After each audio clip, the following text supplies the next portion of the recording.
To the sports world and to a story that actually, honestly, when I heard about it, I couldn't believe it was real. The National Football League has agreed to end a practice, so-called race norming, in connection with a landmark concussion settlement, which you've probably heard about.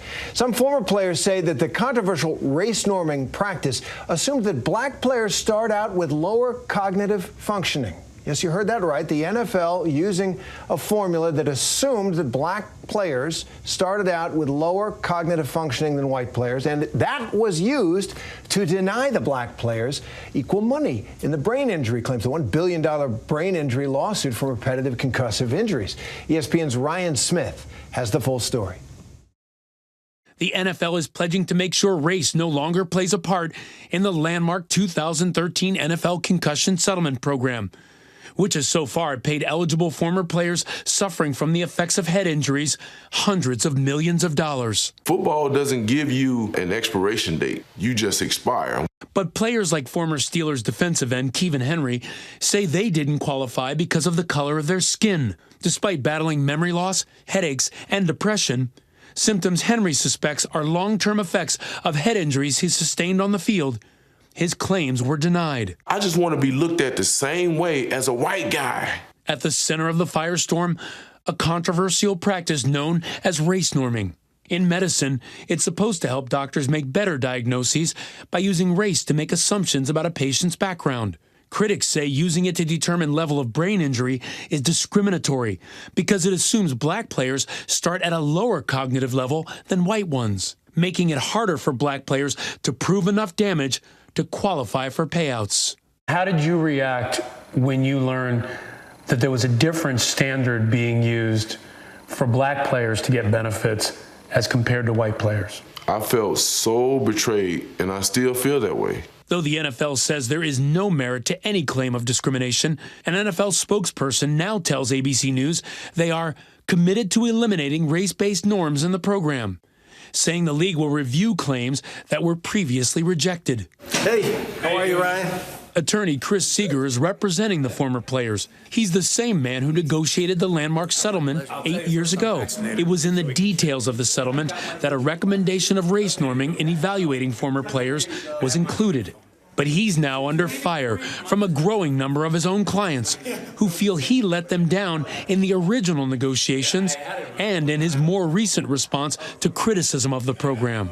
I'm really sorry that anybody, any client of mine in this program has been made to feel that way. That was a big mistake. It was a failure of the system. Now, in an exclusive interview with ABC News, Seeger is making a shocking admission. I was wrong. I didn't have a full appreciation of the scope of the problem. I'm on top of this, and I'm going to eliminate race norming from the settlement. And if that results in me having to score every single claim again, especially where race norming was applied, I will fight to have that done. So for former black players who have felt discriminated against, what argument do you make to them as to why you are the best person to represent them in this process? I'm fully cognizant of what this country's history, of what has happened to black people in this country. I know this very well. I can't say I'm walking in somebody else's shoes, but I'm not oblivious to it. This has to get fixed. This is deeper than just the NFL concussion settlement. Well, Ryan Smith joins me now for more, and along with our ABC News contributor, LZ Granderson. Gentlemen, welcome. And Ryan, you've been on this story. You've done just great reporting. As I said, I couldn't believe it when I saw it. Apparently, the explanation is that they used cognition as a kind of a shorthand for socioeconomic and other background issues that may result in different results in the test. But that tells me that their test isn't working. What do you think about that? But also, what's happened next now for the players who've been affected? Yeah, to your first point, Terry, the idea was this. Back when this settlement was agreed to back in 2013, they wanted to employ diagnostic tools to analyze whether or not players had reached a level of impaired cognition in order to get a claim award. So this was one of those processes. And Chris Seeger, their lawyer, mentioned that back then, that was what was used to help get a better picture of people from different areas, different races, different ages. There's also components for different education levels.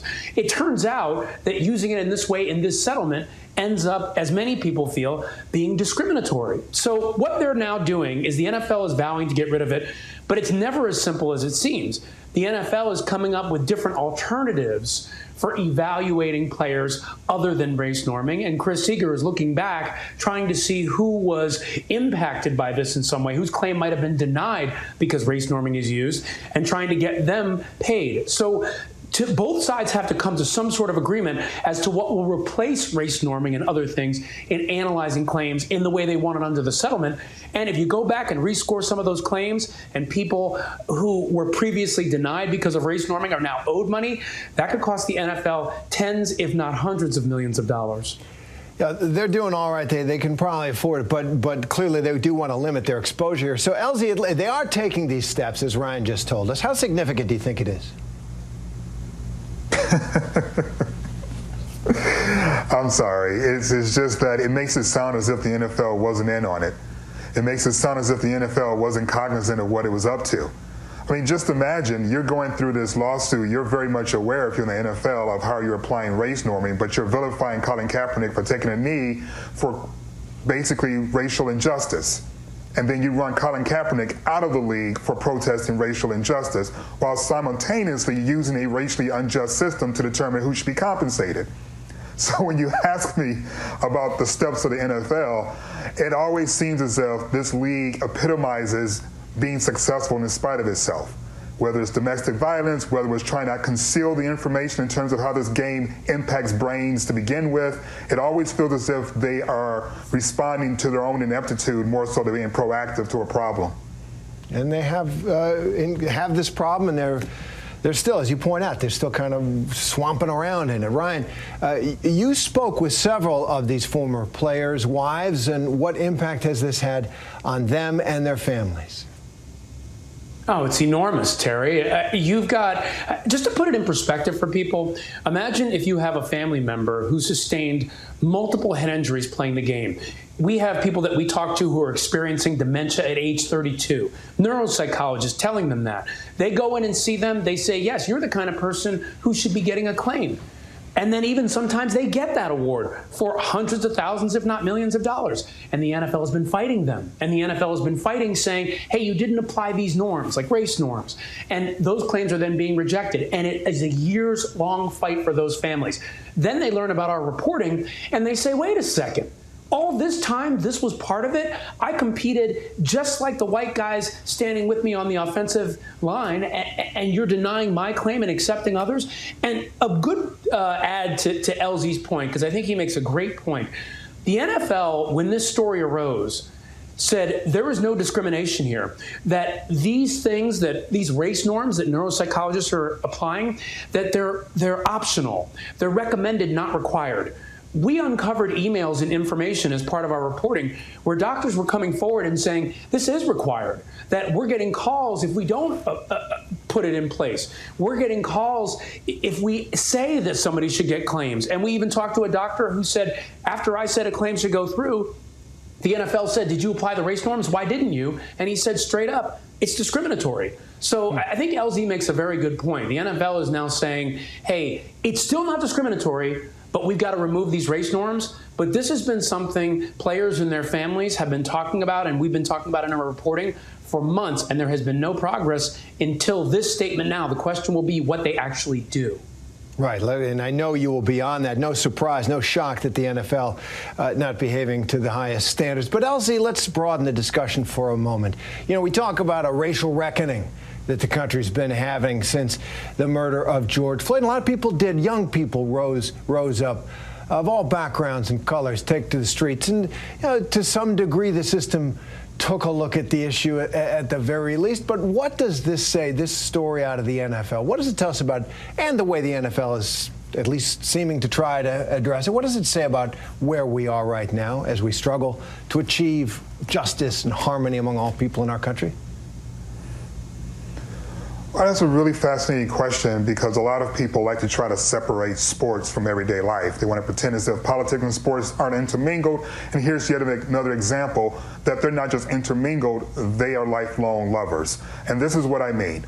Do you believe the NFL and this group of scientists created race norming? Well, here, I'll tell you the history. No, it did not. It applied race norming that was already established. So what does that tell you? That there were other entities in this country that was using this same racist process in order to make determinations, whether it were based on health, education, etc. This was a racist system that was put in place, I believe, as far back as the early 80s, used to be applied when it comes to compensation, when it comes to education, when it comes to health. That is the epitome of systemic racism. So whenever you see an elected official like a Lindsey Graham say, hey, I don't see any signs of it, and you know that the NFL is not just seeing signs of it, but they took what the larger society was using and then applied it to discriminate against black people, what are you talking about? That is systemic racism. That is a system that literally separates the races based solely upon race. So to overall answer your question, I think it's just one more reminder that the insidious nature of racism and the tentacles of systemic racism are so far-reaching that we're just beginning to scratch the surface. So anyone patting themselves in the back because we held a couple of marches and companies recognized Juneteenth last year as some sort of big statement towards racial reconciliation needs to take a closer look at what racism and what racism systems look like before we start congratulating ourselves about defeating it. Long way to go as this story out of the NFL at least has the benefit of shining a light on some of that distance that we still have yet to go. Elsie Granderson and Ryan Smith, who reported this story for us, thanks both. Hi, everyone. George Stephanopoulos here. Thanks for checking out the ABC News YouTube channel. If you'd like to get more videos, show highlights, and watch live event coverage, click on the right over here to subscribe to our channel. And don't forget to download the ABC News app for breaking news alerts. Thanks for watching.